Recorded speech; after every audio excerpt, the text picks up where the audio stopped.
Olá, estudante! Tudo bem com você? Eu sou o professor Vinícius, professor de Ciências e Biologia da Rede Estadual de Ensino. E estou hoje, junto com a nossa amiga Márcia, a nossa intérprete de Libras. Olá, Márcia! Para a gente dar início à nossa primeira aula de Biologia para você, aluno do terceiro ano. Nós iremos falar, então, na aula de hoje, sobre o fluxo de energia. Então, nós começamos a ver, então, nesse PET, a respeito sobre as cadeias alimentares, teias alimentares.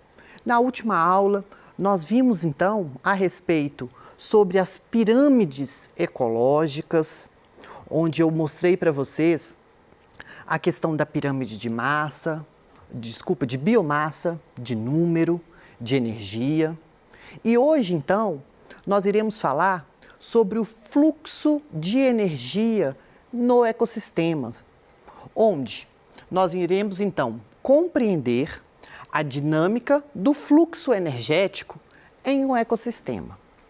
Isso é importantíssimo para a gente saber como que ocorre, o porquê, então, que a gente costuma falar que a matéria ela é cíclica e a energia ela é acíclica. E isso tudo está relacionado com as relações tróficas, ou mais precisamente, com outra linguagem, com as cadeias alimentares, com as relações alimentares em um ecossistema. Então, vamos lá. Antes, então, quero te fazer uma pergunta. Como ocorre o fluxo de energia em um ecossistema? Como que vai ocorrer? Nós sabemos, eu venho falando isso com vocês, que o fluxo de energia, ele é unidirecional. Significa, então, que ele segue uma única direção. E ele é acíclico, ou seja, a energia não é ciclada. Mas aí eu pergunto a vocês, qual que é o sentido? Como que é essa direção? Como se dá, esse fluxo energético? Bom, tudo vai começar, então, com o Sol. Então, nós sabemos que a energia, ela vai ser unidirecional, esse fluxo energético. Ela vai ser acíclica, ou seja, não vai retornar, não vai ocorrer um ciclo, igual a gente tem nos ciclos da matéria. E nós sabemos que o Sol, ele é a nossa fonte primária de energia. Mas, Vinícius, como assim que o Sol é a fonte primária de energia? Através, então, da energia luminosa.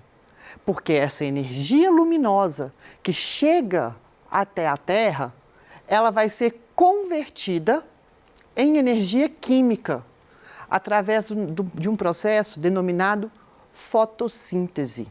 Isso mesmo, aquele processo que a gente tão conhece, a fotossíntese. E é a partir, então, dessa energia luminosa, principalmente, pela fotossíntese, é que vai ser, então, se dar essa direção, o início das relações tróficas. Na última aula, eu comentei com vocês que toda a cadeia alimentar, toda a relação trófica, ela vai começar nos produtores. Porque os produtores são seres autótrofos, Eles vão, então, conseguir converter um carbono inorgânico em carbono orgânico. E essa energia necessária para que isso aconteça vai ser proveniente, no caso dos seres fotossintetizantes, da energia luminosa do Sol. Por isso, então, eles são considerados a base da cadeia alimentar, onde o Sol nós temos a nossa fonte primária e graças, então, aos seres fotossintetizantes, vai, então, estabelecer esse fluxo, vai continuar esse fluxo, tá?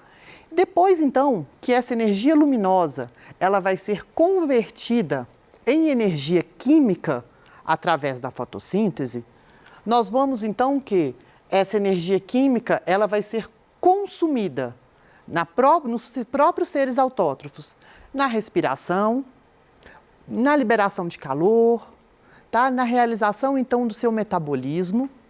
E com isso, a energia assimilada, ela vai ficar disponível, então, nessa energia armazenada, ela vai ficar disponível para o próximo nível trófico, onde nós, no caso que somos consumidores, seres heterótrofos, quando nós vamos nos alimentar de outro ser vivo, seja ele um produtor ou um consumidor, nós vamos então estar assimilando uma parte dessa energia que foi produzida, tá?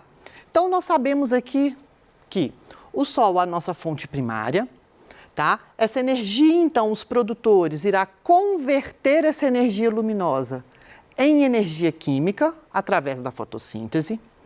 Parte dessa energia vai ser armazenada e parte vai ser consumida. Essa parte, então, que vai ser consumida e vai ser o quê? Liberada, vai ser dissipada, então, na natureza, na forma de calor, né? Através, então, da respiração. Então, parte dessa energia que ficou armazenada vai ser transferida para o consumidor primário.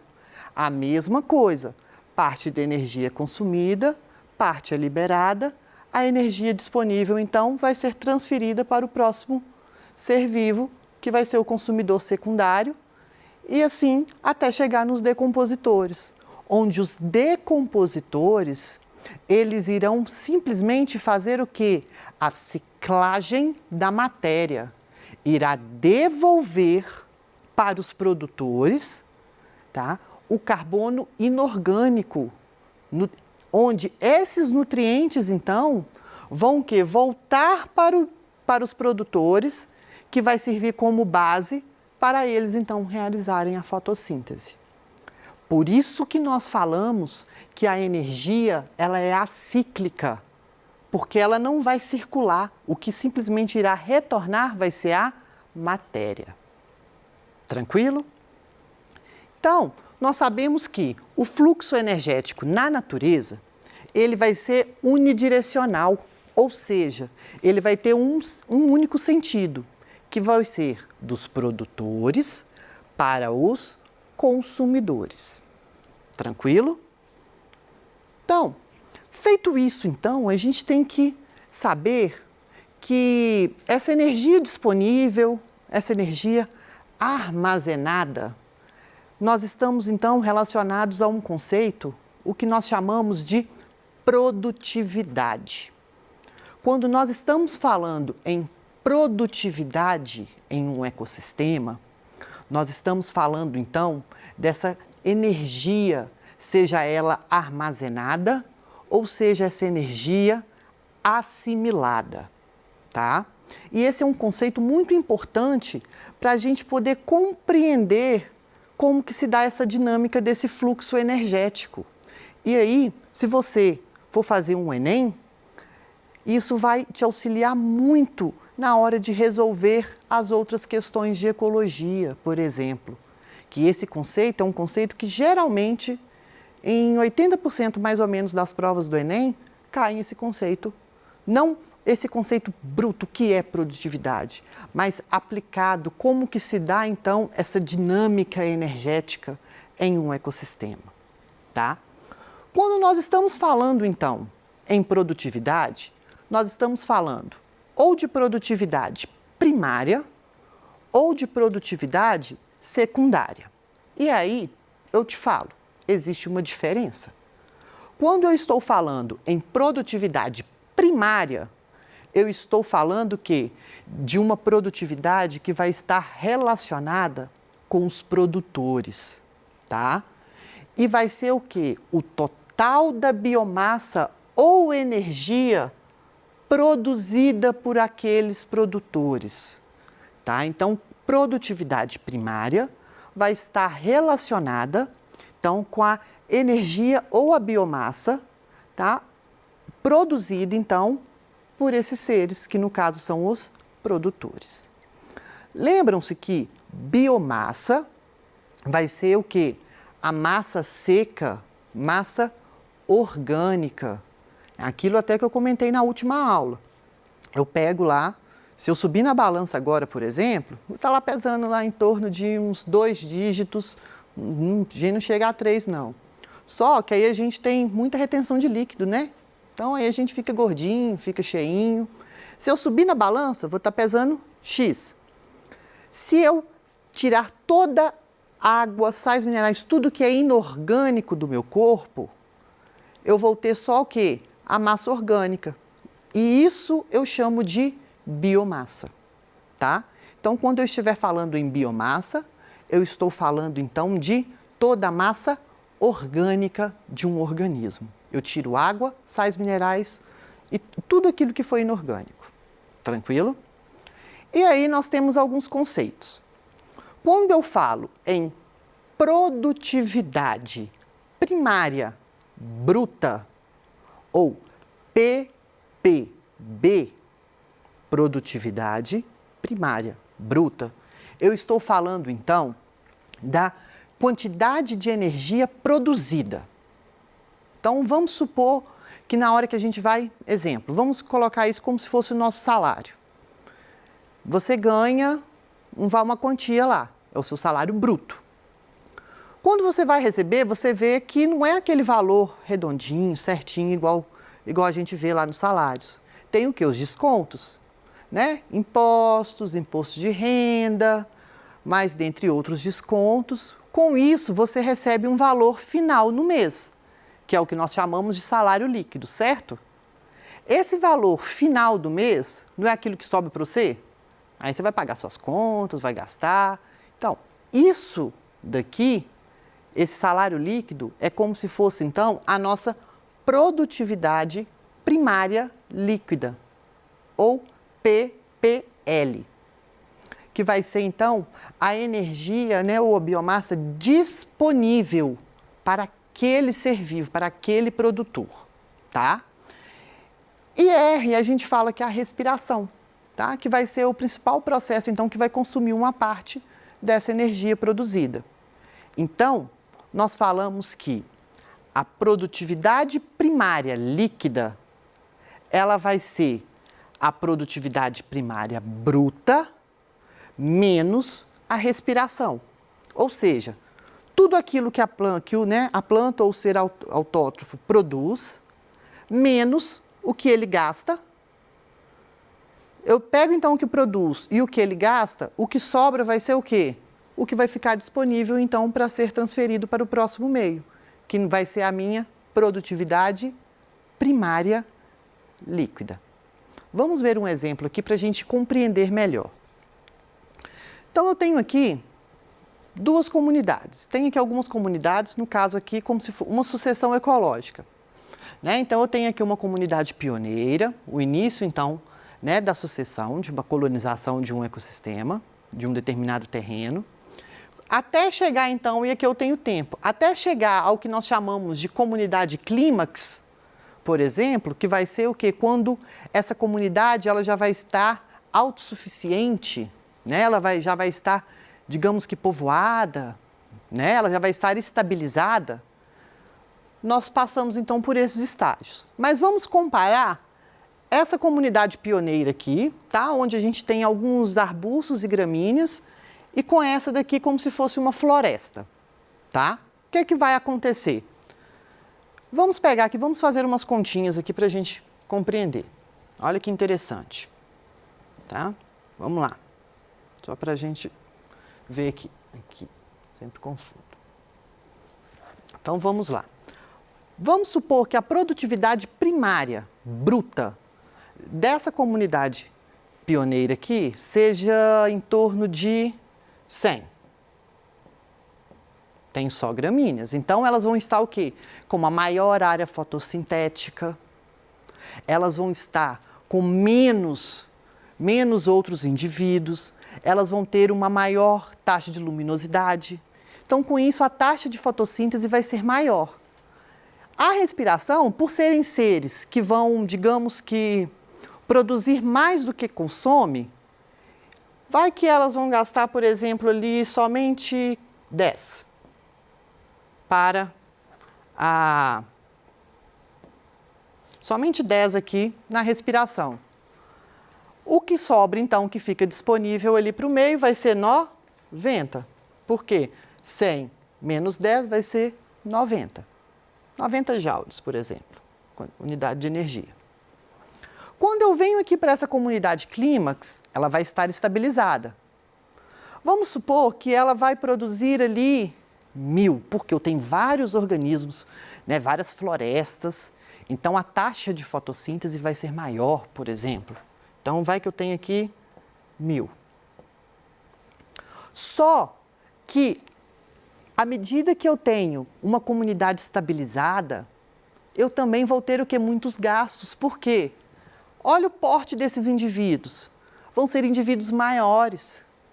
Consequentemente, se maior o meu porte, maior então vai ser o meu consumo. Nesse caso, então, praticamente eles vão produzir igual que eles vão consumir. Então, vamos supor que deixe alguma coisinha disponível aqui, que eles vão gastar 989, tá?